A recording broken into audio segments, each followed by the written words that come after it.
If you've read conflicting information on how to determine your VA disability rating, you're not the only one. I've read the regulations, I've interviewed representatives of veterans or service organizations, and I've done the math. My name is Mitchell Hockenbury, and I'm going to explain in plain English how you can determine your rating.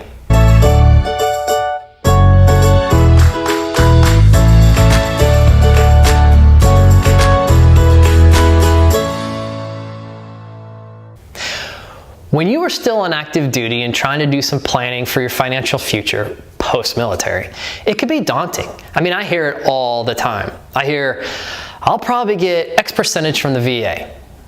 Okay, but how do you know? Why are you so sure that you're going to get 30, 50, or 80% in disability pay? If you're like most people, you're planning based on what other people have told you. Things like, well, you know someone that got, or you read on a message board someone got, or your buddy told you she got. Look, none of those things is good enough. It's all a guess, it's all hearsay.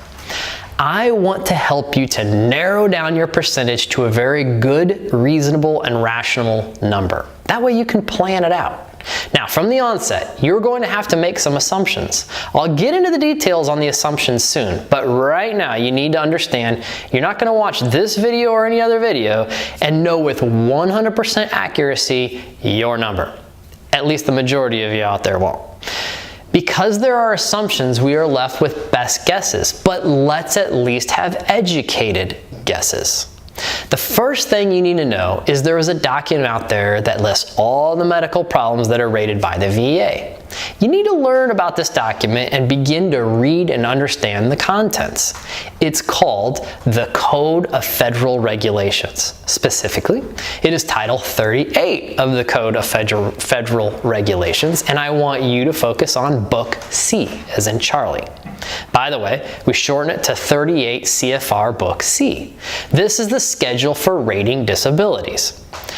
In the 38 CFR, it lays out the rating ailment by ailment. Most will have a range. For example, an ailment might have a range of problems. If it affects you from time to time, it might be like a 30% rating. The same ailment can affect you multiple times in a month. That might be a 60% rating. And the same ailment occurring daily could be a 100% rating.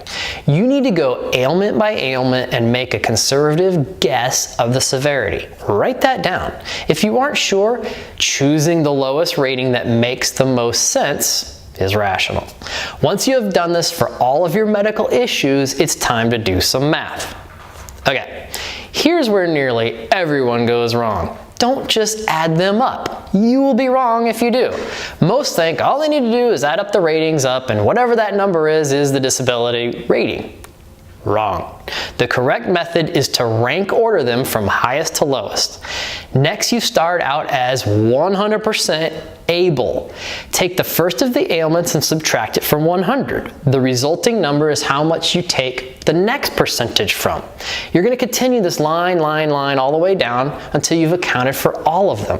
What remains is how able you are. And if you subtract that from 100, that's your disability rating. Well, sort of. It's not a math problem. The VA actually rounds the numbers, and rounding is to your benefit. The VA provides a table to help you with this, and I'll walk you through how to use it, and I'll also walk you through the mathematical method that I just gave you in the next video. The hard part is figuring out the individual ratings. That is on you to determine the right or conservative number. Then we simply do the math or use the table to determine your disability rating. Once you have it, you can begin to plan for your finances for when you get out of the military. I have links to the 38 CFR and the VA's disability rating chart at my official website of personalfinancemadeclear.com. If you want to see a tutorial on how to work the chart and the math behind the disability rating, be sure to check that video out next. If you haven't already subscribed to the Personal Finance Made Clear YouTube channel, please do that now, as it does make a difference in reaching people. Thanks.